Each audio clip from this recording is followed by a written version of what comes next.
Comitê de Ética em Pesquisa visa proteger os participantes das pesquisas. Então, a ideia é que nós estamos apreciando e olhando todas as pesquisas que envolvem seres humanos de uma forma direta ou indireta. Essa necessidade de garantir os direitos e a proteção de pessoas que participem em pesquisas veio principalmente, teve seu começo após da Segunda Guerra Mundial, quando foi descoberta as experiências médicas que foram feitas nos campos de concentração. E ao longo dos tribunais de Nuremberg saiu essas informações e surgiu uma necessidade para que esse tipo de experimentação em seres humanos não acontece novamente. Então já começou internacionalmente um movimento para criar regras para as pesquisas com seres humanos, que foi aperfeiçoando, e o Brasil adota isso dentro das normas das Nações Unidas. Tá? O nosso trabalho de seres humanos, nosso trabalho dentro do Brasil começa com a resolução em 1996, que é quando nós começamos a oficializar e formalizar aqui no Brasil quais que vão ser as proteções e quais vão ser as regras.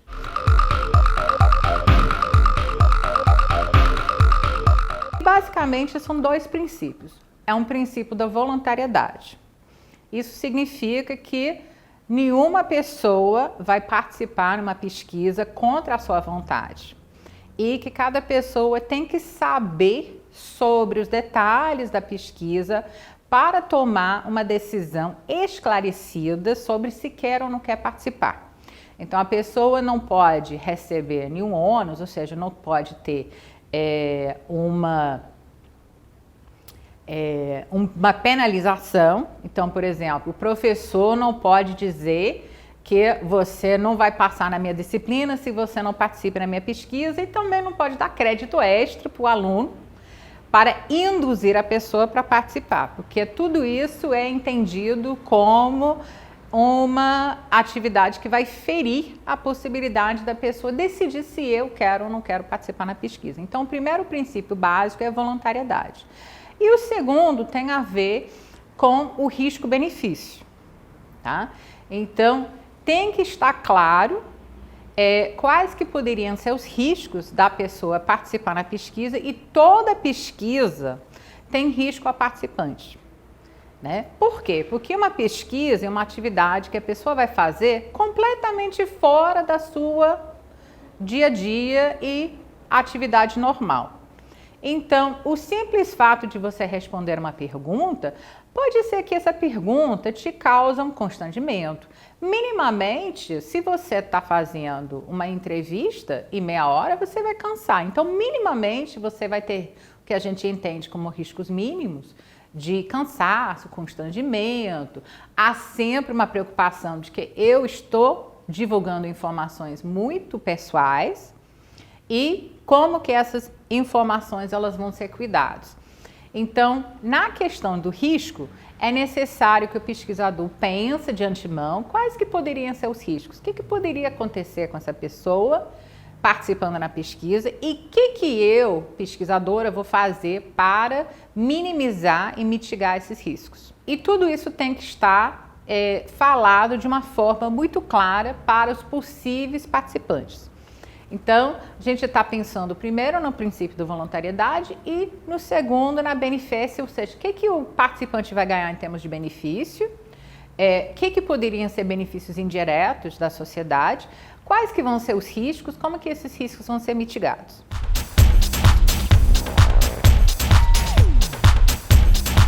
Atualmente no FMG, nós temos dois comitês de ética. Nós temos o Comitê de Ética, a gente está chamando ele de CEP, CEP, Comitê Ética em Pesquisa, o FMG é o Pampulha, às vezes a gente fala Pampulha, e temos um CEP Saúde, que começou a funcionar a partir do final de maio deste ano.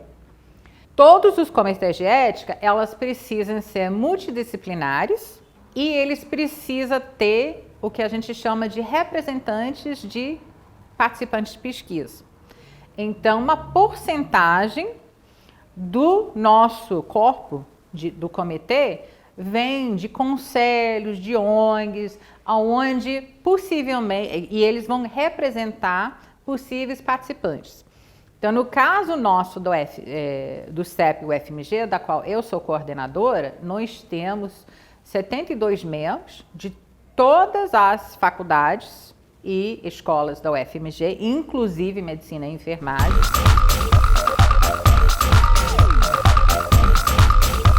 O Comitê de Ética recebe os projetos de pesquisa antes dos projetos começarem a serem executados e fazemos uma leitura do desenho da pesquisa e as atividades que os participantes são convidados a fazer durante a pesquisa para ver, foi garantida a voluntariedade? Foi esclarecido tudo?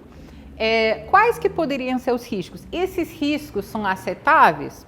Existem alguns riscos para participante que independente do benefício que pode gerar, são vistos como riscos demais, né? Então, se a gente volta para o caso dos campos de concentração, é claro que esses médicos argumentavam de que não, aquilo ia beneficiar, ia avançar a medicina e o risco valia a pena. A postura internacional, quando a gente fala em ética e pesquisa, é que tem alguns riscos que nenhum benefício científico vale o risco. Tá? Então, um risco real à morte, um risco real, né, um dano moral, um dano emocional extremo, essas não seriam julgados como aceitáveis, independente do benefício para a sociedade. Então, a gente tem, né, não é simplesmente que você faz um cálculo risco-benefício e o benefício para a sociedade, para avanço científico, sempre vai ganhar. Seria, de fato, o contrário. Existem riscos às pessoas que não são aceitáveis, nem sequer para grandes avanços científicos.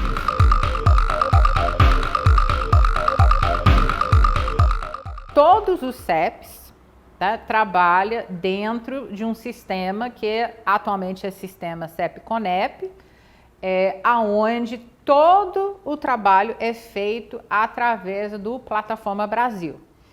Plataforma Brasil é um site do Ministério da Saúde, onde cada pessoa vai fazer um cadastro e, no caso dos alunos da pós-graduação, precisa ser o pesquisador responsável, precisa ser alguém que é do corpo docente da UFMG. Até porque há uma necessidade de resguardo de 5 anos dos materiais e, caso tiver alguma denúncia ou alguma dúvida que surge dos participantes da pesquisa, precisa ter alguém institucionalmente responsável. E os alunos de pós-graduação, elas se formem, vão embora, toquem as suas vidas e não estão mais aqui. Então, quem faz a submissão para o Plataforma Brasil é alguém dentro do quadro do vínculo do FMG, faz o cadastro e faz a submissão. Nessa submissão, vai pedir algumas informações. Tem um protocolo em que tem que fazer a descrição da apresentação do projeto,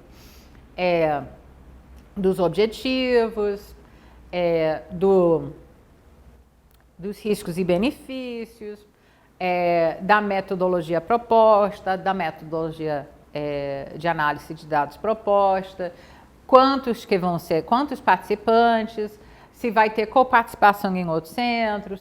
Tem um checklist no nosso site que fala dos documentos que têm que ser entregues. Aí, uma vez que isso é feito, nós recebemos o projeto. Aí a nossa secretaria faz uma análise documental para garantir que tudo está entregue. Às vezes está faltando alguma coisa, aí a pessoa vai receber uma pendência documental.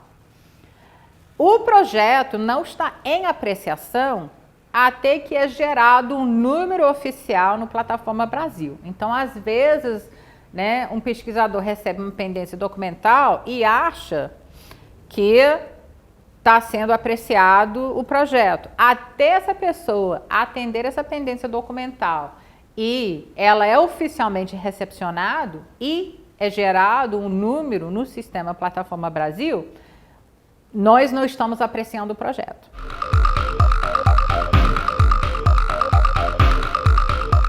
Os projetos que foram submetidos são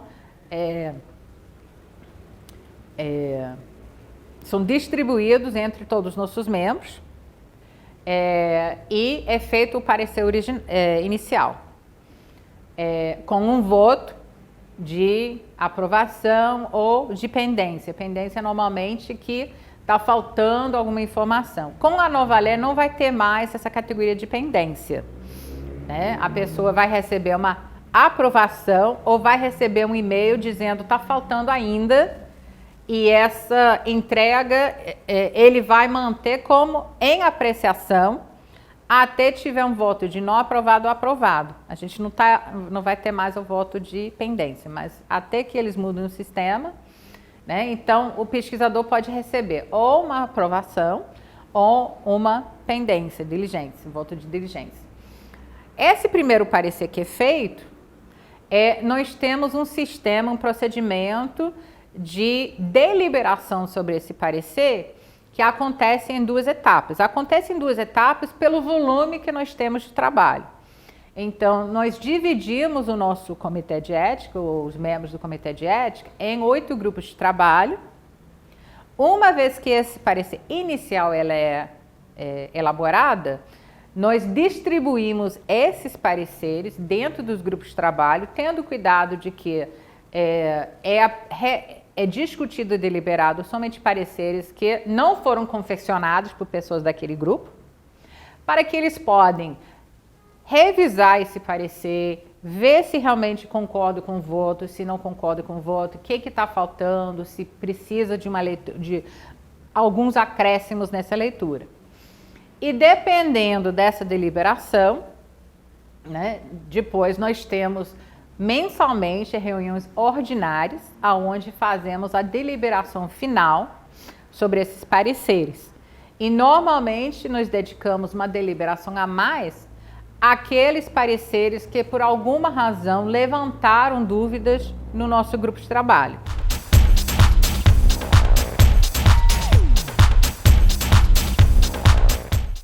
Parte dessa descrença da ciência, eu acho que vem um pouco do desconhecimento de como é que funciona a ciência.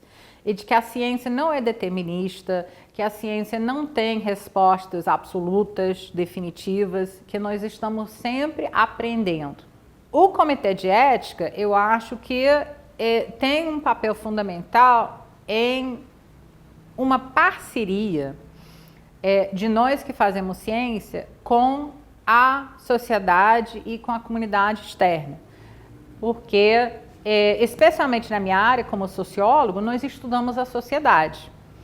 Então, claro que todas as minhas pesquisas envolvem seres humanos, porque eu estou estudando justamente comportamento, atitudes, fenômenos sociais.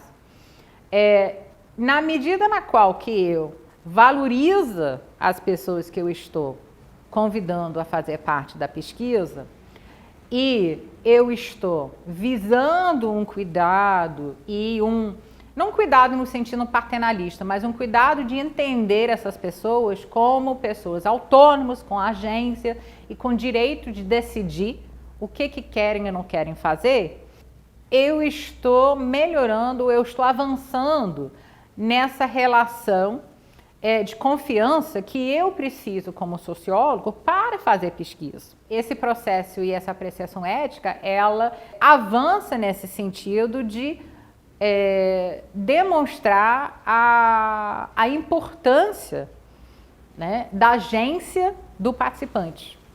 Tá? E nessa medida eu acho que ajuda nessa questão de descrença, porque mostra que a ciência não é predatória no sentido de estamos sempre extraindo.